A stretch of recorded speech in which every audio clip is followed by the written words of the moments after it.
Quero agradecer muito o convite por estar com vocês. Vocês são uma referência importante na organização do trabalho, na gestão de políticas comprometidas com a vida. Então, a participação tem esse valor simbólico também para mim. Eu escolhi medicina e escolhi participar da gestão já com bons 20 anos de experiência na gestão municipal, na gestão estadual, na gestão federal, e atualmente tenho exercido o ensino, a minha participação na educação, no ensino da saúde, acreditando sempre, desde a minha primeira escolha, que o trabalho na saúde, o trabalho na gestão e o trabalho na educação, ele pode ser profundamente capaz de transformar as condições que nós vivemos. Então, não apenas fiz a escolha de um trabalho produtivo, senão também de um trabalho militante. E, portanto, a discussão sobre a participação, ela toma um valor importante também nas minhas escolhas de vida. Entendendo que deveria me conter na fluência da fala para que nós pudéssemos conversar um pouco mais, resolvi destacar 3 ideias que gostaria de compartilhar, que compartilhássemos e que pudéssemos aprofundar no debate.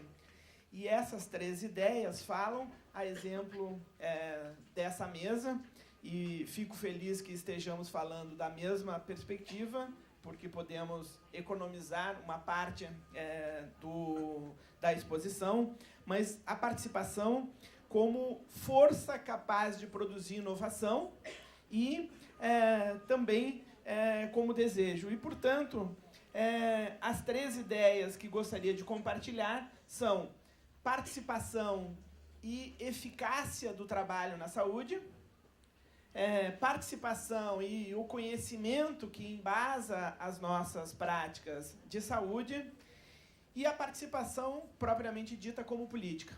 São nesses 3 recortes que eu gostaria de que fizéssemos algumas trocas. E, por último, gostaria de contar um pouco da experiência que temos utilizado da participação como dispositivo de aprendizagem nas profissões da área da saúde. Iniciando com a ideia da participação e da eficácia, entendo que nós estejamos num momento onde é particularmente importante que se trave uma disputa sobre o conceito de eficácia das nossas práticas a partir da ideia da participação. Entendendo que a saúde ela se insere num contexto de grande complexidade, a discussão de condicionantes e determinantes ela ajuda um pouco nessa direção, de nos auxiliar a identificar um conjunto variável de situações do contexto que interferem na área da saúde, mas a epidemiologia também nos dá uma falseada, uma enganada, quando ela pretende que essas forças condicionantes e determinantes sejam apreensíveis numa unidade de medida. Ou seja, que esses diferentes condicionantes e determinantes, em alguma medida, incidem de forma muito parecida ou muito similar nas diferentes pessoas e nos diferentes contextos. A complexidade, a teoria da complexidade, vai nos falar de multiplicidade de fatores, mas ela também fala de diversidade, de quantidade de fatores, mas ela também fala de um movimento desses fatores, de uma mudança desses fatores. E, portanto, me parece que a participação, Túlio já falava um pouco sobre isso, ela renova o potencial de eficácia das nossas práticas de governo e das nossas práticas de cuidado, se ela tiver a capacidade de, na relação com o outro, renovar a capacidade de aprender, de identificar como é que a forma com que esses diferentes determinantes produzem condições de saúde naquela pessoa, naquele momento, como é que esses diferentes determinantes podem produzir ações governamentais naquele momento. Então,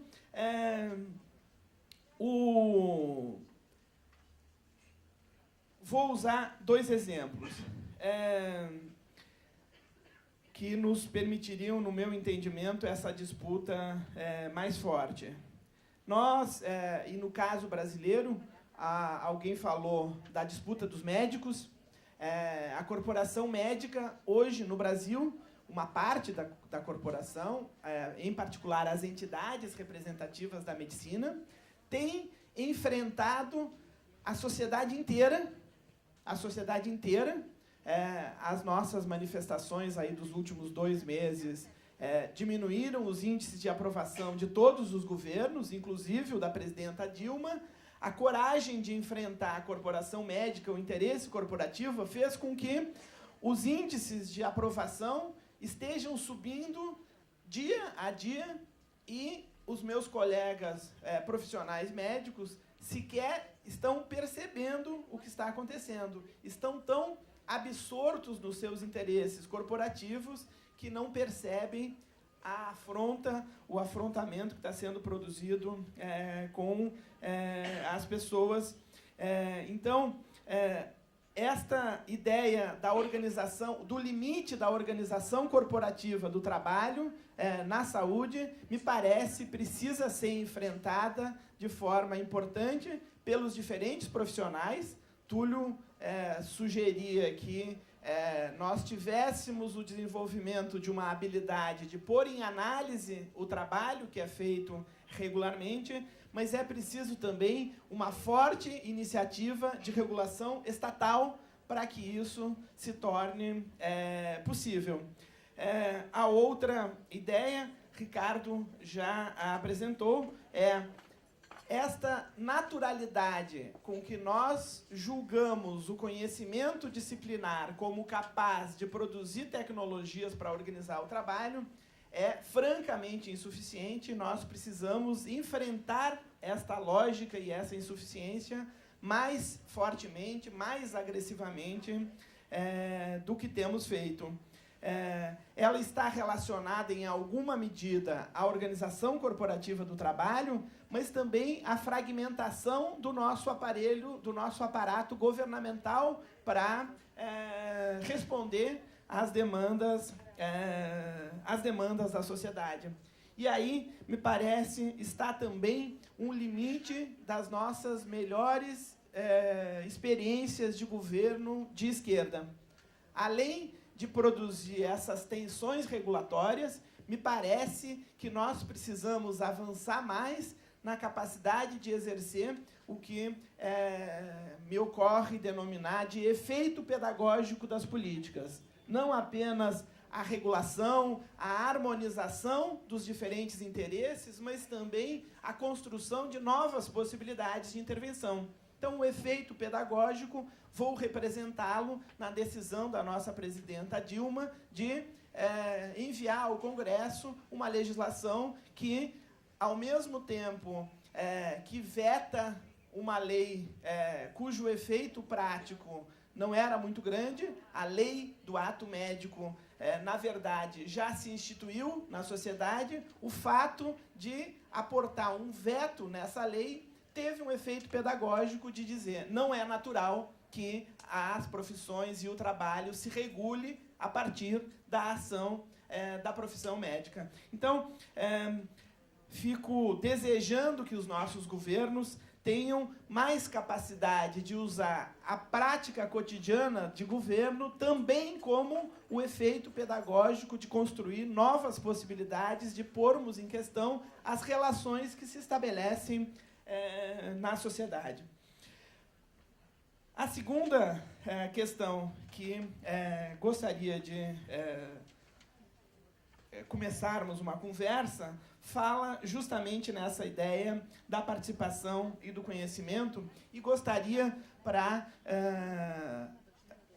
seguir mais rápido no meu pensamento, de utilizar uma ideia que Boaventura Santos tem nos falado um pouco, de que nós nunca tivemos tanto conhecimento desenvolvido como na atualidade. Entretanto, a injustiça social nunca foi tão forte, tão grande, tão visível e tão violenta como na atualidade, e, portanto, é preciso a capacidade de desnaturalizar essa associação entre o conhecimento da ciência e a justiça e a qualidade das relações que se estabelecem na sociedade. E digo isso porque me parece que a ideia da participação, a radicalidade da participação, ainda aqui pode nos auxiliar. Se nós afirmarmos que o melhor lugar para que o conhecimento se produza e que seja oportuno e útil, seja menos o laboratório, menos a bancada universitária e mais o cotidiano dos nossos serviços. Se estivermos pensando ou compartilhando a ideia da complexidade, da multideterminação, mas também do movimento da determinação, o cotidiano dos serviços parece ser um bom lugar para que a gente possa fazer sínteses que sejam, não obstante conhecimento sistematizado, mas que esse conhecimento tenha um outro destino que não as nossas bibliotecas e os nossos melhores periódicos. Então, me parece que assumirmos, nós trabalhadores, que seremos bons trabalhadores na exata medida em que formos não bons técnicos,